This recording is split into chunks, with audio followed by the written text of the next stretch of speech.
عقدة الخواجة اللي أحسن من كل حاجة. يا عم هي ناقصه شعر، ما انت مشعر لوحدك، وهي ناقصه شعر ولا ناقصه خنقتك؟ ليه أي حاجة جاية من بره حتى لو عادية جدا بنبص لها باحترام مبالغ فيه وكأنها معاها حصانة ولا باسبور مثلا؟ يعني مثلا لو حد عندنا اخترع شاي بالبيستاشيو مثلا، يعني هنقول له ايه العك ده؟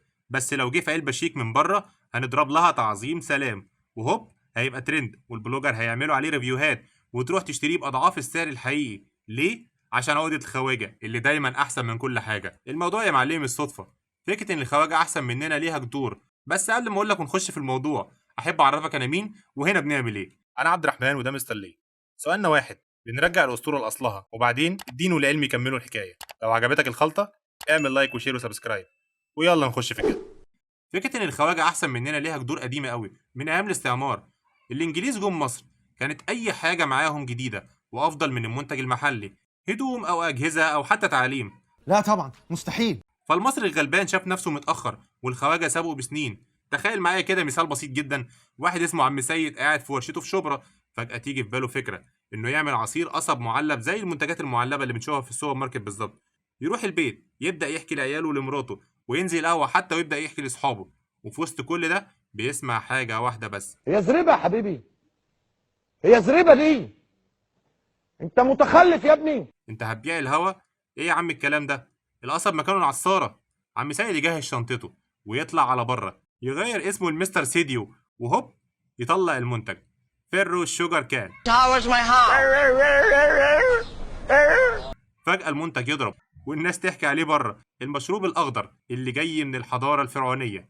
ويقرر عم سيد، قصدي سيديو، ينزل المنتج هنا ويبيع ويفتح فروع. يبيع الكوباية فيها ب100 جنيه مع إنه نفس القصب العادي بس طوالت الخواجة. understand or not. والموضوع مش منتجات أكل أو حتى شرب، ملابس وتعليم وتقريبا 90% من كل حياتنا.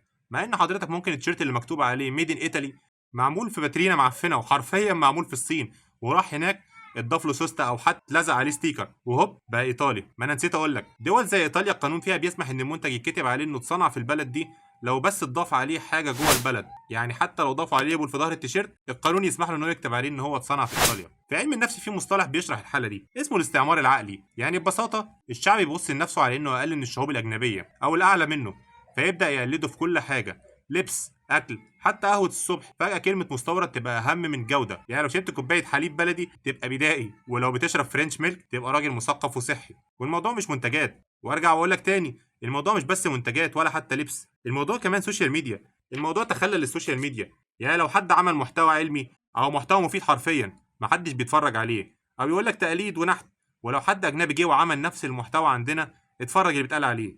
يعني عندنا كتاب وعلماء ومطربين، بس احنا لازم نستنى الخواجة يديهم السقفة عشان خاطر نضرب لهم تعظيم سلام.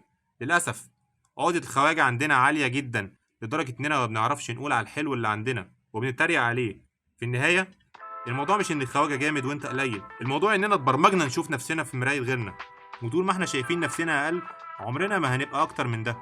يوم ما نكسر المراية ونقف في ظهر اللي عندنا هنكتشف اننا مش اقل من الناس اللي بره، بالعكس ده احنا احسن واحسن جدا كمان. خد اقرب مثال عندك، العيش البلدي اللي طلع بره في امريكا وعمل ترند، مع انه ببساطه هو نفس العيش اللي بتنزل من الفرن، بس الفكره ان المنتج عرف ياخد الصدى بتاعه والناس حبته والناس ضربته تعظيم سلام.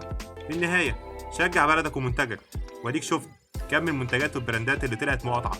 وقبل ما تقفل الحلقه ما تنساش تدوس لايك وتقول لنا رايك في الكومنتات، ولو انت من كتيبه مستر ليه شير المحتوى خلي غيرك يستفاد، لعل وعسى تنفع بيه بني ادم. ولو انت من اصحابنا الجداد وظهر لك الفيديو ده ما تنساش تدوس سبسكرايب عشان خاطر يوصلك كل جديد وتنضم للكتيبه معانا. كان معاكم عبد الرحمن وهنا مستر ليه. سلام.